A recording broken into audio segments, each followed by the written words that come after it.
As I got another rhyme, another rhythm for y'all to listen. I'm never quitting on my mission, I'ma roll with what I'm giving. Got some ambition, this new edition, filling positions. Looking at the void in myself and feeling what's missing. Better watch the way you going, better go in the right direction. In the moment you stressing, but you gon' be counting blessings. And I know that for certain, keep on working, open curtains. Haters swerving, cause they ain't ready for your final version. I'm never gonna give up. You're listening to the Tom Ficklin Show on WNHH LP 103.5 FM, your home for community radio.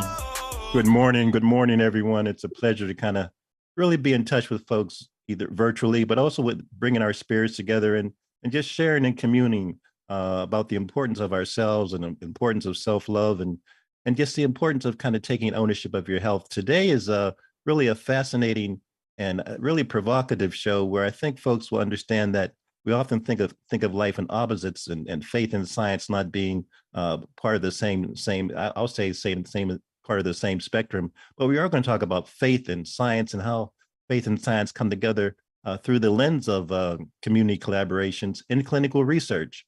And just as a way of brief background, in 2010, a group from Yale reached out to leaders of the African Methodist Episcopal Zion Church, literally reached out to the AME Zion Church to help them solve a problem that had long been occurring, and long is really an understatement, long been occurring in the medical community, i.e. the lack of minority participation in clinical research. Basically, any pill or serum or injection or surgery that you're going to undergo right now or for the future, it has to go through something called a clinical trial. And we need to participate in those things and not to be eliminated from the historical record. But the result of this collaboration was the development of something called the cultural ambassadors, who are still going strong after 13 years. This model has since been adopted by Duke Health in North Carolina, and we're joined by some reverends from the North Carolina Duke area who formed the AME Zion Health Equity Advocates and Liaison Partnership in North Carolina out of Duke University. The AME Zion Health Equity Advocates and Liaisons Partnership, HEAL, Heal. We're going to hear about HEAL and the significant work that these trusted messengers are doing. And we're joined, as always, by some very solid trusted messengers here in the greater New Haven area. So we're hear about the significant work that the folks in North Carolina are up to, and how we can kind of bridge this gap between medical development and community needs. It's really a pleasure to welcome my guest, Reverend Wilbert Davis, pastor of St. Peter's Tabernacle AME Zion Church and partner of the Duke Health Equity Advocates and Liaison Program. We may be joined by I think Reverend Ray Owens is joining us now, so I'll introduce him. He's the AME Zion Church, pastor of AME Zion Church and founding partner of Duke Health Equity Advocates and Liaison, as well as Reverend Dr. Orlando Dowdy, presiding elder, Sanford District of the AME Zion Church and partner, the Duke Health Equity Advocates and Liaison Program. It's always a pleasure to have Reverend Dr. Leroy O. Perry with us. Pastor Perry is St. Stephen's AME Zion Church, just located just outside of New Haven in the Branford area, and cultural ambassador to the Yale Clinical Research Program. And we may be joined by Reverend Elvin Clayton as well. So it's really a lineup of folks that understand the connection between faith and science. So let's, gentlemen, let's kick in. We have about 55 minutes, so we can kind of detail and share and just kind of speak from the heart about why you guys have been involved in a program such as this. And what does it say about clinical research? And what was your initial response when you were approached actually by Yale and other white institutions that historically have not been that receptive to us? So let's hear a little bit about yourselves and why you decided to be a part of this really seminal, transparent, and really, I'll dare say, revolutionary program in a good way that talks about clinical research. Reverend Perry, do you think you might want to start off and then have the gentleman join us as well? Or do want to extend the right hand of fellowship to our Duke fellows first? I think that in terms of foundation, we ought to start with how we here in New Haven got hooked up with Yale School of Medicine, which is for us an unlikely partnership, being that there's always been the separation between Yale institution on the hill and the community at the bottom of the hill. I mean, Yale is Hmm. in walking distance from Dixwell Avenue, and yet people have this feeling of disconnect between the two. And so it's an unlikely partnership for us. But when we were approached, it was by presiding elder Timothy Howard and Tisha Johnson Harris, his niece. And when we discovered the disparity between the healthcare of Black America and white America, we were shocked, particularly the disproportionate number of Blacks who have been affected in dramatic ways, life-threatening ways. Black people were dying 2 times to their counterparts over prostate cancer, Mm, mm. 4 times over heart disease. And so the list just goes on and on. So when we realized this and found that maybe there was a way that we could stop the bleeding and start the healing, Mm. that's when we partnered with them. And it is a partnership. We don't own them, they don't own us, but we're working for the same cause. And when we reached out to our brothers in North Carolina to kind of partner with them and to work with them, I think the idea is that if you have a good thing, you shouldn't just keep it to yourself. Mm. We thought that since we are AME Zion and all over, national and international, we were going to reach our brothers and try to mentor them and work with them so that we could work together for the common good of our people. And I think that's where we are. And the 3 gentlemen here from North Carolina are our brothers who are doing a tremendous work. In fact, I'm almost envious of some of the work that they're doing, according to Wilbur Davis. But then Wilbur can make a frog jump 50 feet. So Reverends Davis and Dowdy and Owens, kind of share, if you would, then with that really good contextual explanation, but why you guys, Reverends, decided to be a part of this program and what it says to you and why it's important, and it's kind of your initial, whether you were reluctant in the beginning to even consider the authenticity of the author of the offer. Yes, initially, I was approached by Reverend Dr. Darren Mitchell, who had also made contact with the group at Yale, I think through President Elder Howard. And as a result, he presented it to me and said, "Hey, are you interested?" I'd say yes, but I did have some reluctance. We were talking about, clinical research, and I didn't have any idea of the scope, what we would be learning. But once the 2 groups met and, foundation was laid, it was like, yeah, let's go with this. This is something I think is important when we talk about disparities and inequities and inequities in our communities. And that's really kind of how I got involved from the very beginning. I'll let Reverend Owens, let him speak now. Yeah, I was definitely, I was introduced by Dr. Mitchell as well, and he asked me to be part of it. And I ran down to him all the atrocities that were done to us as a people and as Africans, not just African Americans, and the diseases that were spread in this world, the history of it, by Caucasians, and the pandemics, the epidemics, and so forth. And I said, heck no way. And after talking for a little while and after sharing with me, I was in Connecticut and served with my my fellow pastors there, Brother Clayton and I are very good friends. And I said, well, let me see, before I agreed. And when I did listen to them, and actually it was a school at first, right? Dr. Dowdy they taught us about clinical research, and then about clinical research. And of course, all about the Tuskegee syphilis study, and about Heat and others. I read a book called The Acres of Skin. And Acres of Skin is a book that dealt with researchers doing research on prisoners in America. And I said, okay, I'm going to find out a little bit more about this. And about a year into it, I bought into it. Mm, mm.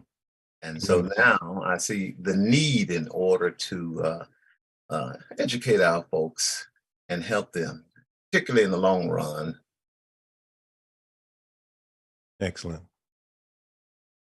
Yeah, I got approached by presiding elder Timothy Howard, and I was interested in the beginning to better understand what they were trying to accomplish. Mm. I have a heart for people, and I hate to see people suffering.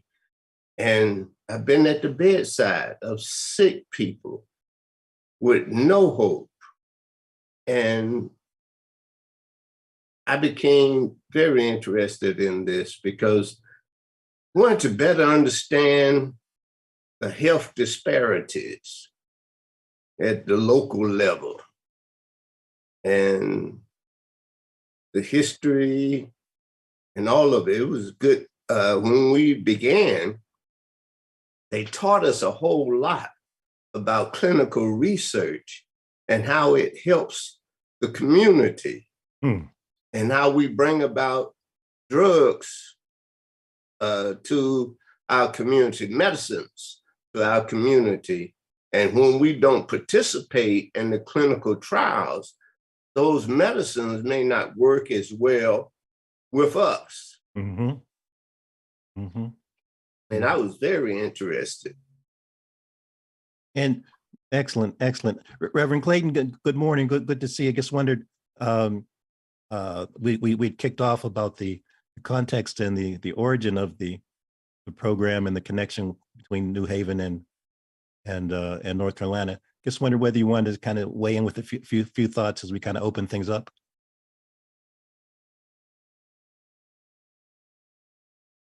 You're on.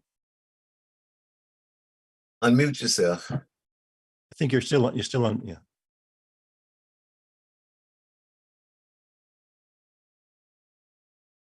All right. Thank you. I was having some internet difficulties this morning and still, but I've heard a few things thus far. I would like to add that this clinical research business is a powerful tool if we could get more people connected to it. And early on, it was difficult. It was difficult for us. We said no. We really didn't want to be bothered with us. But after a session with Tisha Johnson and some of the physicians at that time, our eyes were open to the fact that even though we're all humans, we all have the same organs. The medications work differently in the different populations of people. And if we want to get the best that we can out of those medications, we must take part in clinical research. So with that in mind, we were sharing with people simple things like even the aspirin and the Tylenol that you take went through research. And we also shared with them, just because you may get involved in a clinical trial of research, it may not even help you because it takes so long for it to get approved, but it may help your children. It help you. Eventually, the world will be better off and medicine will be more effective for all people. Excellent.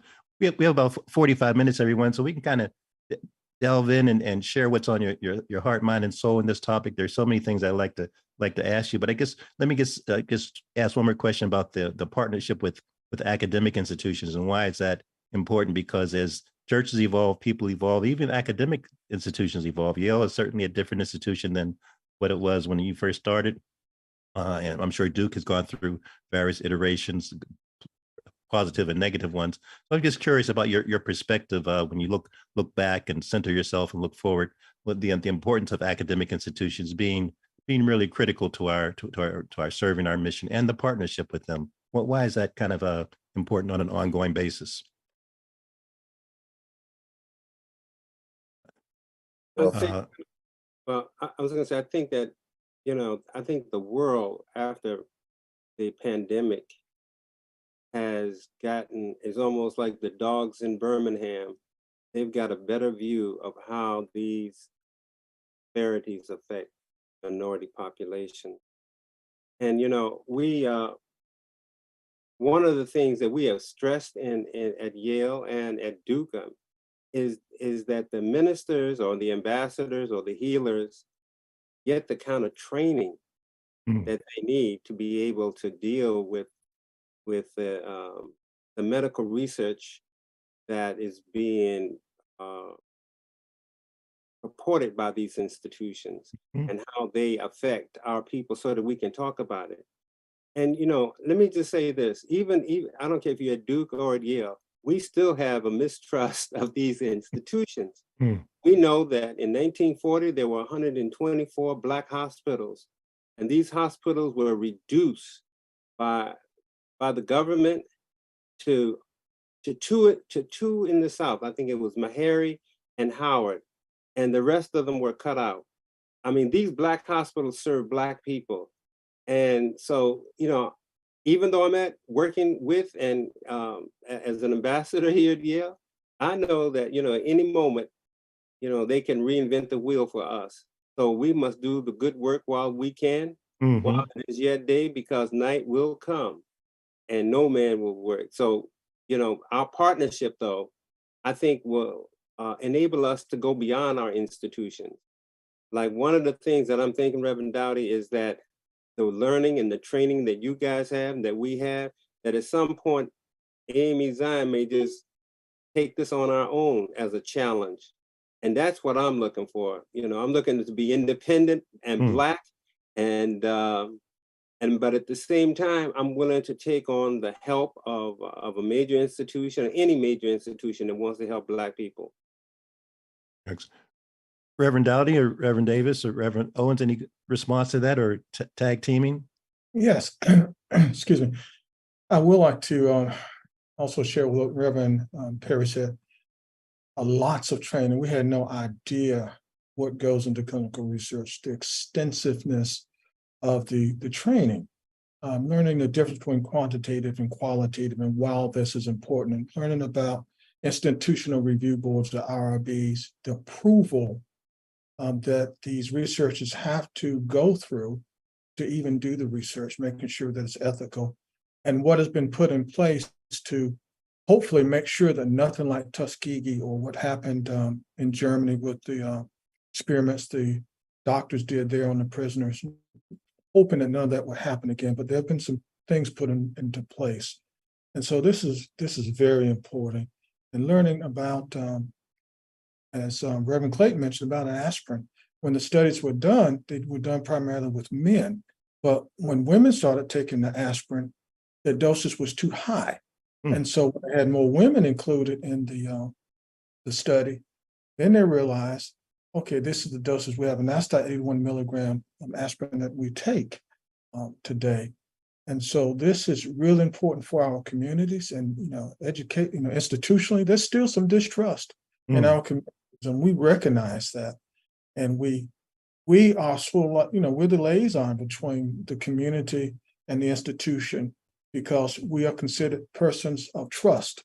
And as men and women of trust in the African American community, we dare not betray that trust. And so we have to speak honestly and truthfully with what we present to our communities, because that's who we are. Reverend Owens, and any comment in that regard as well? I simply agree with both Dr. Dowdy and Dr. Perry. I was amazed when we came together in Connecticut a couple of years ago, pre-pandemic, I think it was. Yes. And I questioned the young lady and the doctors that presented and I discovered something that something blew my mind. I don't know if I should share it on here, but I'm gonna do it anyway. I said, well, look, I said, this is fantastic. You invite us here, you put us in a 5-star hotel, you feed us and so forth, and you share all this information. Where's this money coming from? You know, and how much is it? And it blew my mind when they shared with me Tom Ficklin. They shared with me that it was $500 million. That said that they're serious. Yes. That's a serious business. That's a serious figure. Of course, we're getting very little, if any, of that money. But the fact is they're willing to put that in because you've got a whole community that has a history of herbal medicine, of native medicine. I mean, thousands of years of history.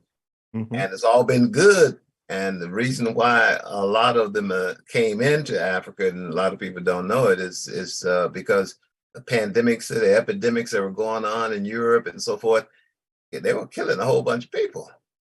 As a matter of fact, Europe was just about being wiped out because they didn't know how to deal with some of the things that were going on. And when they said that 500,000, Will, but I tell you the truth, $500 million, I said, okay, I'm gonna see. I'm gonna see. And I'm still seeing, okay? Yes. I'm still feeling the seriousness, especially of our people in North Carolina and my colleagues in Connecticut. I feel their sincerity. Excellent. Excellent. Reverend Davis? Yes, one of the important things that kept me in this was the training that we received, the information, the training about clinical research, about how it affects the community in which we live, and how the researchers need our help to get the information into the Black community. At first, when I started talking about it and where I pastor, nobody seemed to be interested. But the more I gave information and talked to them, the more I'm better received now. We have a large number of Baptist churches, and we get together, the ministers get together once a week, have lunch and discuss things. And I share this information with them, and they seem to be interested. Great. And let me just say this, Tom. Please. I think that what we've all learned is that there are some developments that are just so life-giving in terms of what the research at Duke and then the research at Yale. One of the things that I learned going to North Carolina meeting with our Duke partners was that Duke Hospital said, we don't care how sick an individual is, we'll take them in and we will treat them. And I said, wow, if every institution did that and treat them equally. And that's encouraging in so many ways. The COVID study here, we were a part of it, Reverend Clayton and myself, but one of the doctors who was early a part of the research, Dr. Onyema, was a Black man. And he's been studying, Ebola and all these other pandemics and diseases. So, to see a Black man leading some of these projects, and in Duke, I remember the cardiologist who was a Black man who was trying to look at the DNA and look at the ancestry, see how this affected Black men in terms of how, how just knowing this information could be life-saving to generations yet unborn. So, I'm excited about what Yale is doing. I'm excited about what Duke is doing. We're trying to go to Puerto Rico as well. We're trying to hook up with Columbia Presbyterian, and the NCATs, it's just so much on our plates right now. And I'm just excited that we're still the oldest, and I say this without any equivocation, that the oldest Black Methodist denomination is the AME Zion Church. And we've always been the Freedom Church, and we've always led this fight. So I'm just happy that we're still here and that we're on this show to let the world know we ain't stopped yet. Excellent. We're still moving forward.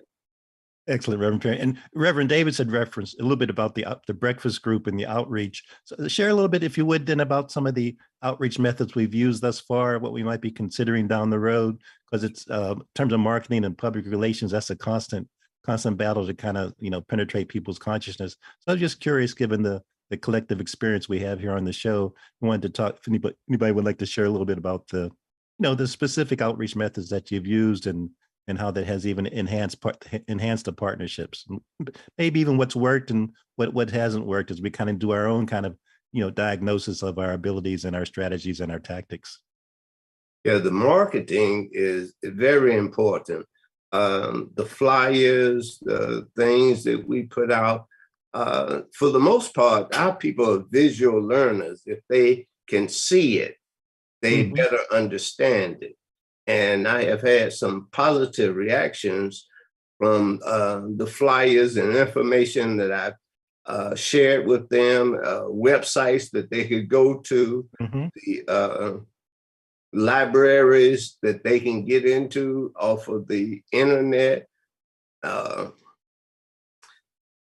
That's what I've been doing. And I agree with Dr. Perry. I remember years ago when Black doctors could not find what was wrong with you, they would send you to Duke. I know a lot of people went to Duke, got sent to Duke, and came back better.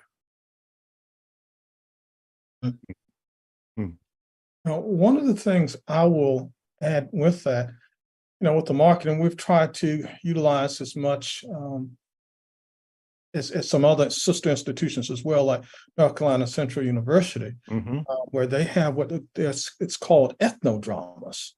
And they use these ethnodramas to use, real actors and, people who are actually interested in that industry and directors and whatnot. And like for diabetes, they did a play called A Touch of Sugar.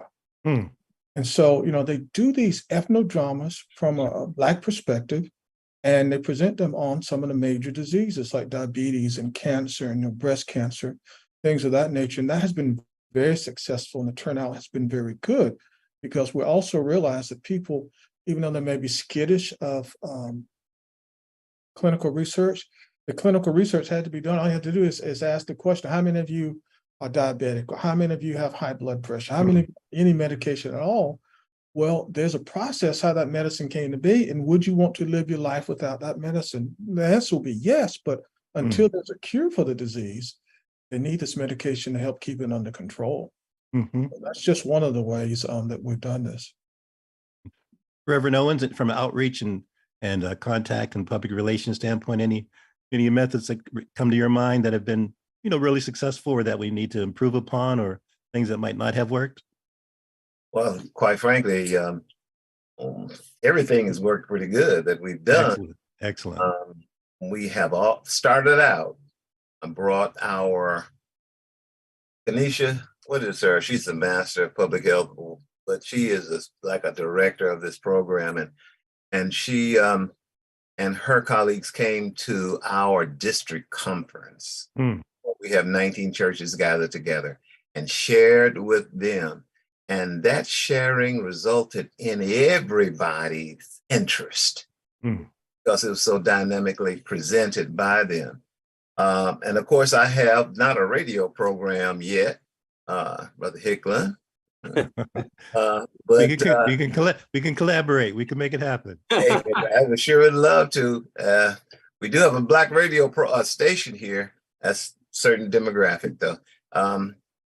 But one of the things that work is, believe it or not, I have a Bible study and informational program at the same time. and it starts at 6:30 in the morning. Okay. And I was surprised the number of people it reach. Okay. I give information about what we do as healers and as ambassadors. I give information about some of the topics that we're going to talk about and we have talked about.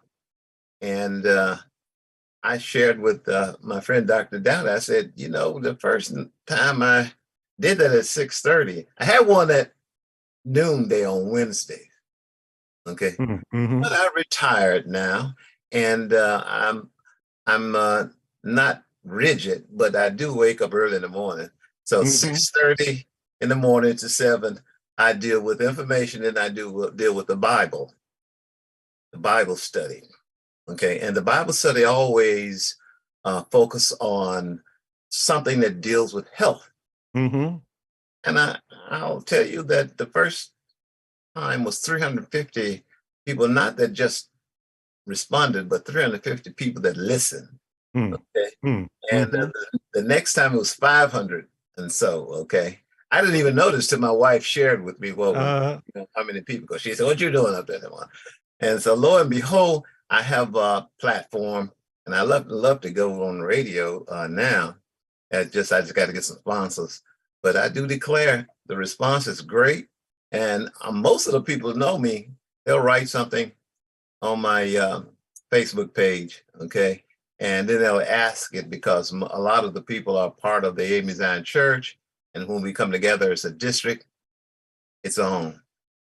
And Reverend Perry and Reverend Clayton, just before I come to you, Reverend Owens, let me take a point of personal privilege and congratulate you on your birthday, your sweet 16 plus, I believe is today. I can't believe I feel so good and look so fine at 75.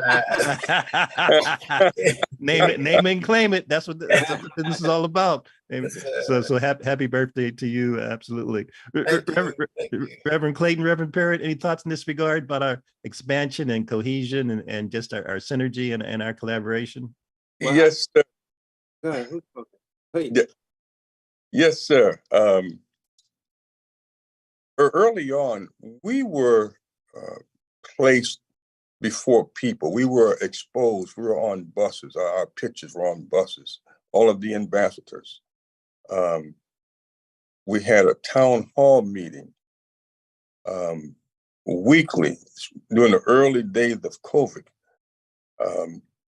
And we just kept going from one thing to the other until people started coming to us instead of us having to come to people. It has gotten to the place now that as you know, Tom, we had a number of shows, autism, prostate cancer, and the list goes on and on. But just a few weeks ago, based upon what the ambassadors have been doing the last 13 years, we had a blood drive because there's a serious need for blood, especially those of people of color. And our first blood drive, we had to turn people away. The numbers were so great.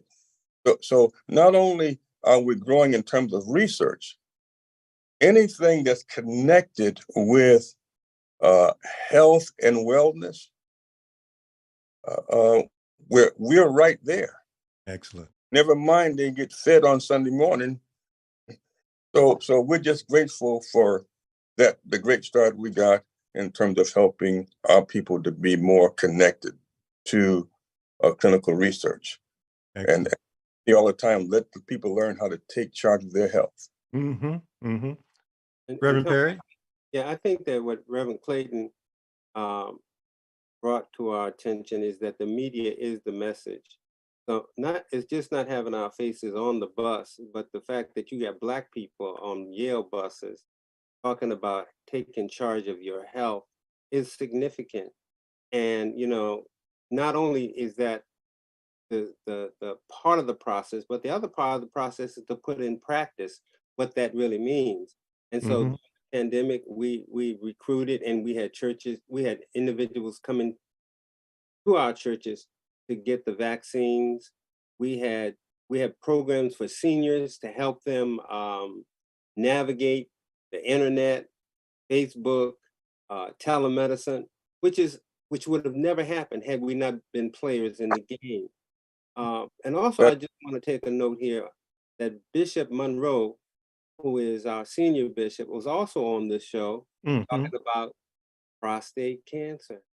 And it was phenomenal. It was so enlightening. I'm gonna tell you guys something. Uh, Bishop Monroe had cancer, prostate cancer 20 some years ago, and is in perfect health um, after that. But he had a treatment that was unknown to me.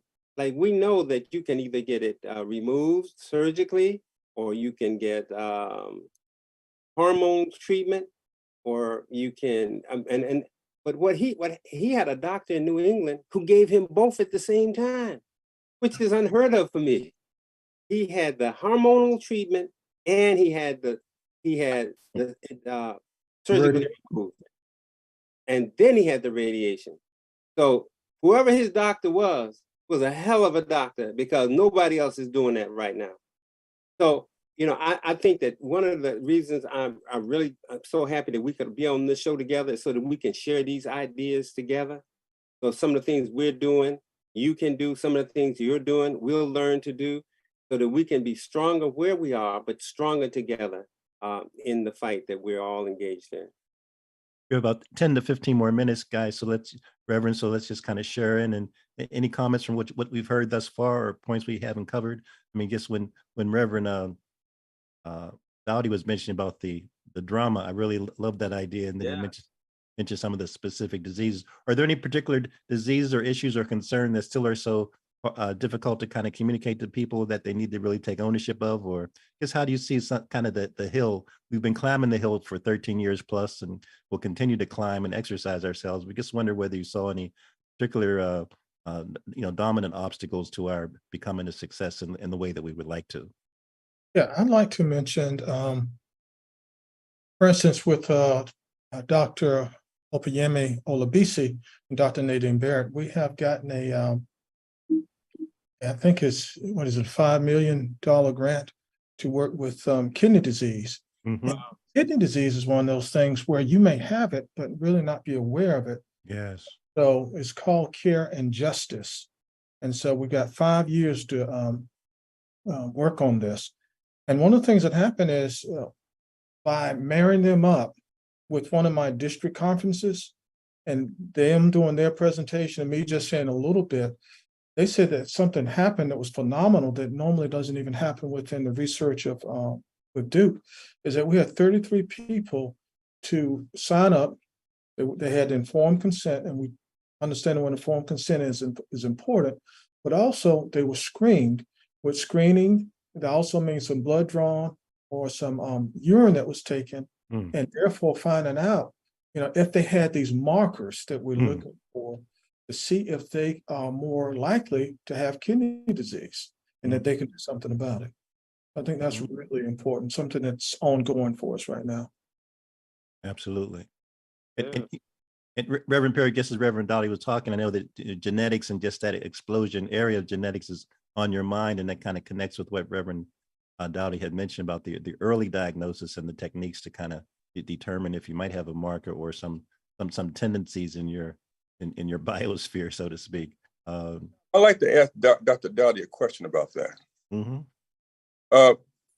Did they do the blood draw right at the district conference? Yes, sir. We had an area set aside. They brought in their staff to support. We had the restrooms. That was one of the things was important, is making sure you have a location that it can properly be done.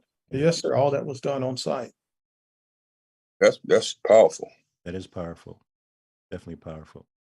Gentlemen, we have about 10 more minutes. So as things occur to you, do we want to talk about, Reverend Perry, the intersection between faith and science? And again, we have some folks that we certainly believe that the Lord heals, that Christianity is a powerful force. But do we want to kind of talk about the merger, not people not having to choose one side over the other, but see the complementary nature of both? And I think that I think that just in our practice alone, by people having confidence in their ministers and in the church, we're finding that, you know, we reduce the ignorance and that surrounds the issue of health. And I think that's good. We don't call it sugar anymore. We know it's diabetes, and we're working. You know, one of the things I was really concerned about, Reverend Downey and Owens and Davis, is that you guys in North Carolina, your conferences are where Duke is. Your conferences are so spread out, getting people together to harness what you got in North Carolina. And you know, one of the concerns I had initially, and it was the denomination itself. It's like I said to people, I said, you know, we get the wrong bishop up here. They could put the screech on the wheels.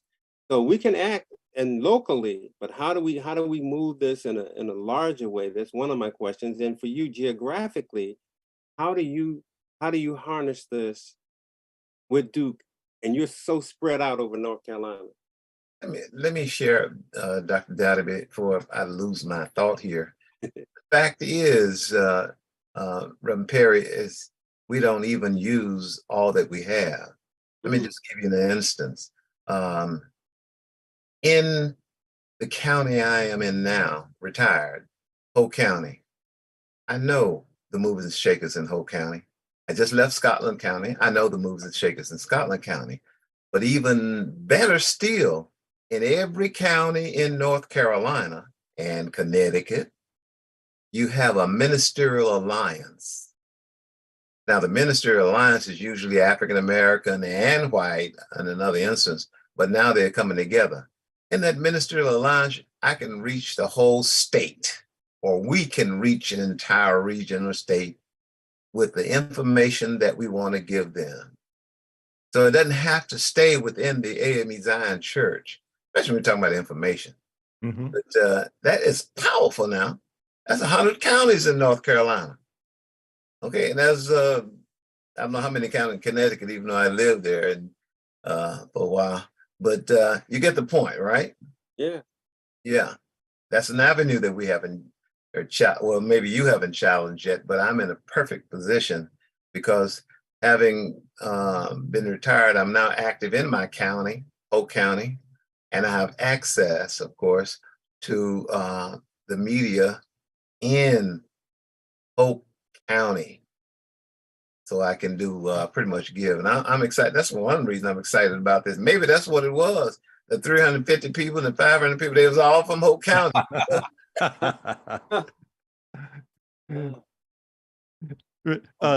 Reverend Perry, let me kind of ask this question. It's kind of off script. I just wondered if everyone would like to share. There might be a particular chapter or verse in the Bible that relates to health, and the word clinical trial didn't exist when the Old and New Testament were birthed. I guess wonder whether as you read the Old and New Testament, whether you see the message there that might have been sent about us really claiming today as a reality in terms of taking ownership of our health. Are there any verses or books or in the Bible that you think really amplifies why this mission is still so important to you today? Hopefully that's not too much of an abstract question. Reverend Dowdy, I'll start with you. No, it's not an abstract question at all. Actually, we did do that. I'm trying to think of some scriptures that we did. One of the things we did, we strategized to actually use scripture to support the work that we do, and I actually did a sermon on it, but I can't remember what that particular scripture was since it's been a while ago. But that's a very apropos question. Sure is. Anyone else like to weigh in on that? Tom, I do remember. Who is that? Go ahead, man. You know, there are several passages of scripture that we could talk about, but I have one in mind that's very familiar. It's the text with the 10 lepers. There were 10 guys that had leprosy, and they're screaming, trying to get our Lord's attention. And he just told them to go show yourself to the priest. and only one come back and give praise to God. But this piece of faith and science, they had faith to call on the Lord, but they had to go see the medical people to get checked out. So it's nothing new. Mm-hmm. Yeah. Let me just share with you the scripture, the main scripture that we in North Carolina took a hold of and still use, of course, is Proverbs 4:20 through 22. And it reads, "Son, attend to my words, incline thine ear unto my sayings. Let them not depart from thine eyes, keep them in the midst of thy heart, for they are life unto those that find them, and medicine to all their flesh." Now, that was one of the main scriptures, but I got a whole bunch of them. We have a whole bunch of them that we first started out with. And that's how I grabbed a hold of, kind of, it was birthing that program, that Facebook program that I have rather. And you'll find there's hundreds of scriptures that dealing with health. Another one I like is that it just disappeared from me. It's my birthday, y'all. That's all right. That's all right. Great. Grace be unto you. Grace be unto you. I think the premier scripture is Luke 4, the one that says that the Spirit of the Lord is upon me, for he has anointed me. Because not only does it deal with mental illness, it deals with sickness, it deals with alienation, it just deals with the whole issue of liberation. And I think that if I had to choose one, I would use that one. Excellent. Reverend Davis? Okay. One of the scriptures that come to mind is when the creation, when God created everything, and he said that it was good. All the trees and the herbs and the plants and the animals, it was good. It was good for mankind. Excellent. Gentlemen, we have about three more minutes, so maybe if we can kind of wrap up in this way in terms of what might lie ahead for the cultural ambassadors up and down the East Coast. And Reverend Perry, you mentioned Puerto Rico, and what might lie ahead as we kind of embrace our vision and manifest our vision in terms of really daily 24/7, 365 reality. Maybe we can hear from everyone about their vision for the future and how do we continue to march forward in a healthy and prosperous way. Well, very quickly, I am now. Dr. Dowdy is one of the few that have gone to Ohio, was it, and spoken to some of the pharmaceuticals, big pharma. Mm-hmm. That is one of the things that I would love to see and love to participate in, because I want to know what is the plan behind the plan. Yes. Mm. Yes. Reverend Dowdy? I think Reverend Perry? Yeah, I think Reverend Owens, this is one of the issues that we started with, which was, how do we get the people who are making the money? How do we get them to give the money to the people who need help? Mm. So you're making a drug like some of the drugs that are out there now that Black people can't afford to pay for. So we're saying, if you're going to do clinical trials and you need our help, then we need you to help us be able to afford the medicines that we're helping you to research. That was one of the things I think that's so important. And the other thing is, like, I think down partnering with pharma, and we can lobby together to get them to do right.